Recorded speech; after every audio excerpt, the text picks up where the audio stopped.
भूपेंद्र हुड्डा क्या कहते थे? उनको तो शायद अभी ये याद भी नहीं कि उनने किसानों पे गोलियां चलाई, मास्टरों पे गोलियां चलाई, हीरो होंडा पे लठ चलाए, मारुति पे लठ चलाए। लोग भूलते नहीं हैं।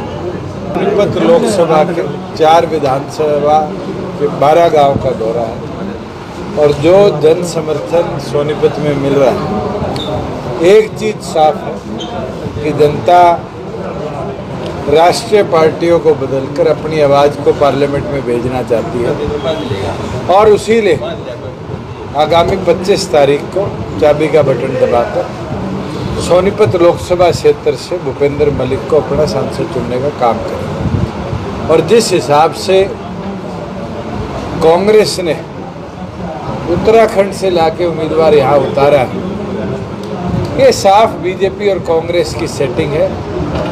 भूपेंद्र हुड्डा पुत्र मोह में पुत्र को चुनाव जिताने के लिए भारतीय जनता पार्टी की यहाँ मदद भी कर रहे हैं।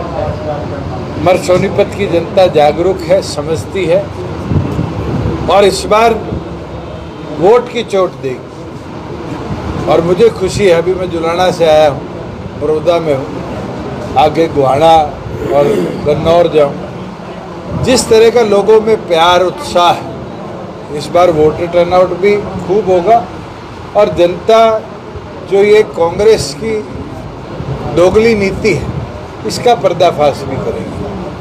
और जिस तरीके से पूरी कांग्रेस को पुत्र मोह में बर्बाद किया है, उसका भी जवाब जनता देने का काम करेगी।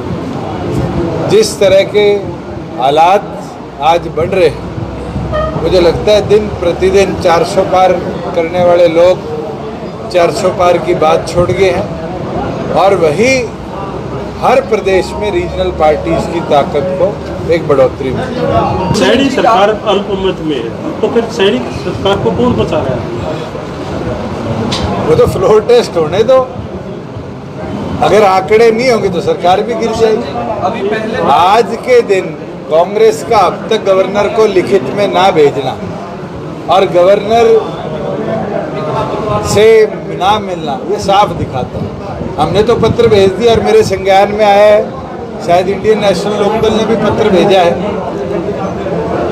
मैं तो चाहता हूँ बलराज कुंडू विधायक है निर्दलीय, वो भी पत्र भेजे और जो सबसे बड़ा दल है वो, क्योंकि 30 विधायक उनके पास है, वो भी गवर्नर को लिखित में दे मिले और फ्लोर टेस्ट की मांग करें। दुष्यंत जी पहले कार्यक्रम में पहुंचे बड़ौदा के, कितने मजबूत नजर आ रहे हैं, किस तरह का संस्कृत? बड़ी मजबूती है और यहाँ नहीं, अभी मैं जुलाना से आया हूँ और आगे भी मैं ये मानता हूँ कि ये पूरी बेल्ट, चाहे वो बन्नौर हो, राई हो, सोनीपत हो, खरखोदा हो, बड़ौदा हो, गुहाना हो, जुलाना हो, सफीदो हो, 3 कैंडिडेट जनता के सामने, तीनों में एक भूपेंद्र मलिक है जो शायद 9 के 9 हल्कों में लोगों को जानता है।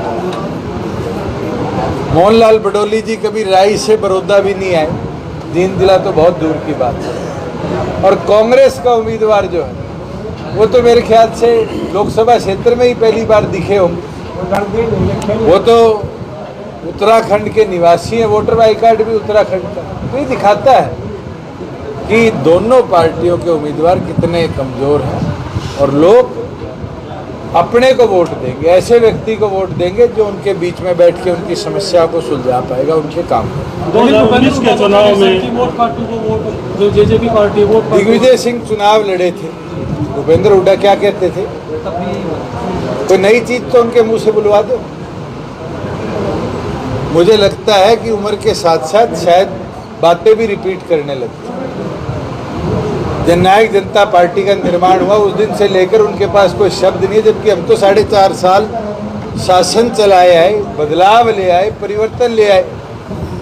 उनको तो शायद अभी ये याद भी नहीं कि उनने किसानों पे गोलियां चलाई, मास्टरों पे गोलियां चलाई, हीरो होंडा पे लठ चलाए, मारुति पे लठ चलाए। लोग भूलते नहीं हैं, वो अपने शासन को याद रखे। हमने तो जो काम किया आपके पड़ोस का ही, आज मैं आया, पंपिंग स्टेशन लगे हुए हैं। भूपेंद्र हुड्डा भी तो सीएम रहे, मेरा सोनीपत कहते थे, सोनीपत की चौधर कहते थे। उनसे पूछने का काम करो, इस एरिया में फ्लड का पानी भरता था, कभी उनने एक पंपिंग स्टेशन लगाया हो। हमने पिछले साल 1500 करोड़ रुपए फ्लड एंड ड्रॉट से रेवेन्यू डिपार्टमेंट से दी और 1500 करोड़ रुपए के अंदर हमने बिल्लू खेड़ा, बरोदा, जुलाना, महम, भवानी खेड़ा, नारनौंद, चरखी दादरी, कलानौर, इस पूरे के लिए एक स्पेशल पैकेज बनाया। और तो और उनका विधायक है, मैं आते हुए देख के आया रास्ते में, बालू हिंदूराज जी, बालू के खुद के गांव में पंपिंग स्टेशन लगा है। उनको तो हमारा धन्यवाद करना चाहिए कि उनके गांव में अनाज उगने लग गया। जो हमने विकास करे जनता उसके लिए वोट हमें।